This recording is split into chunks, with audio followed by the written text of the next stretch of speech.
So I wanted to give you guys an update. I know you've been out here now twice, Joe, and Dylan, you've been out here once. Give an update to the public as to how far we've gone and how much longer we think it's going to be.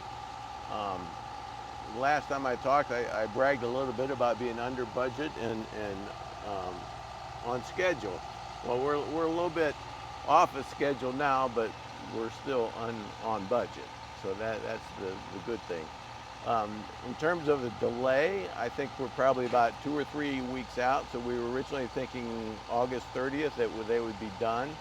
So we're talking about probably September 19th, September 20th being done. The biggest thing is going to be, so what we've got going today is that we've got the deck here and they're going to start pouring concrete for the deck, which is an important step in this whole process. Once the concrete is poured, now we've got a bridge.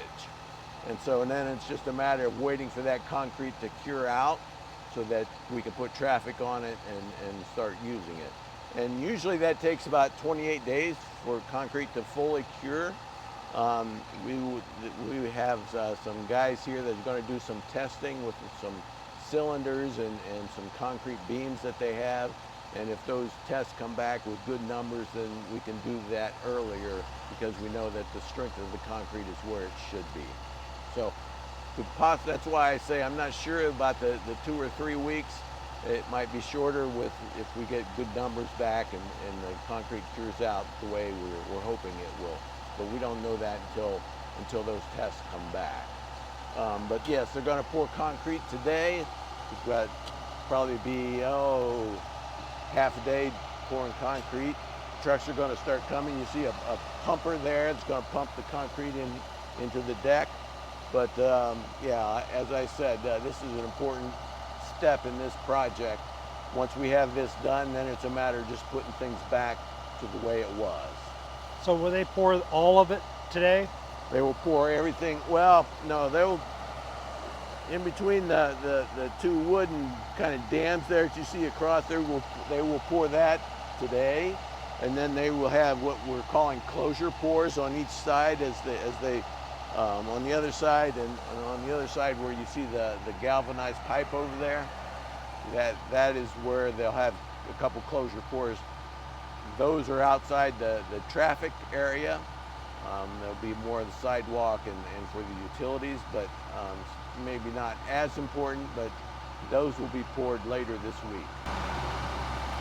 Well, so you said we're on time, or we're on budget and on time, or not on time, but on budget. Can you remind us of the budget? How much? Sure. How much is So the Adina is the contractor, and they bid. I think the bid was $998,000, just a little bit under $1 million.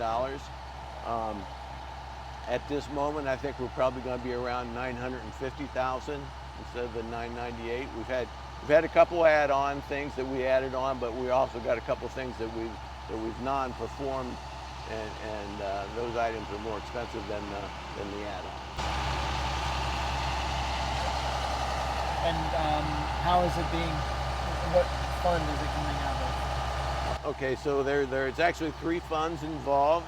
There is we applied to the Ohio Public Works Commission. We got a $500,000 grant to do that.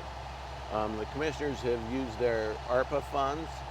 I think you're familiar with ARPA funds, and they've committed $300,000 for that, so that's $800,000, and then the rest will come out of gas and motor vehicle tax funds.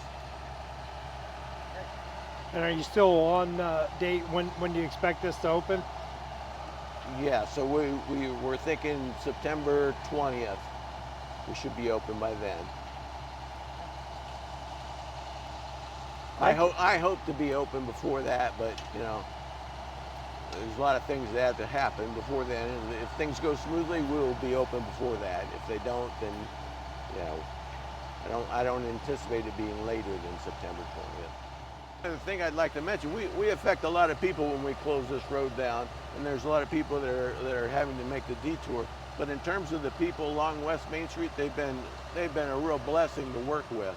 We've had very, very few complaints, if any at all, And so, you know, the cooperation that the people, the residents that live along here have given us has been great. They've gotten along well with the contractors. And so this has been it's kind of a surprise to me that things have gone so smoothly in terms of public relations with the public and the residences here. So I want to thank the people who live along here, who've made this sacrifice, having to deal with this all summer. Obviously, we want to get out as quick as we can so that they can get back to a normal life. I have one more question for you. Sure. We did a walkthrough of the tunnel, Right. all of us, before it was torn out. How does this change, or does this change the way the creek went under? Because I remember it going in and then like long ways. This looks like it goes right across. Yes. Well, so, you know, like I talked about originally, there's three separate structures here. There's the culvert, the existing culvert that we didn't do anything with over there. It's got a different angle for the creek than what we're putting across. We've tried to match it up a little bit better than what that arch was, because that arch was pretty much just the existing arch was pretty much just perpendicular with the center line of the road. This we've skewed it a little bit to try to match in with the three different.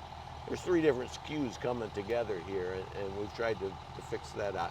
I'm not sure you're going to see much of a difference underneath, because, you know, if you remember, we had that underground sewer that was going through there. That kind of defined where we had to be at. Okay. So we didn't want to get into having to deal with that thing. So when you go through there, when we're all done, I'm not sure you're going to see much difference, but there will be different angles. This won't be an arch in there. It just will not be an arch. It'll be wider, because we've made it wider than what the arch was, and so that should help handle the flooding that comes through here. Okay. Yeah, I was gonna ask, I mean, have you done simulations or anything to kind of test what the flooding impact will be with this new route? Yeah, so there's computer programs that model that, and we've done that. You know, what is hindering us is that, you know, the existing structures are still there, and the one over there where the waters will come in from, I mean, that's going to define everything. We've made this wider so that it flows through better, so it's not backing up at the arch and then backing up towards there. But that will define everything from the inlet there, and so it should work better, but I'm not sure it's going to be appreciably better. So people can still expect to have some flooding when it rains really hard, really fast. Yes. We would have to have a much larger structure in there to prevent that, and we'd have to get rid of the existing structures on both ends.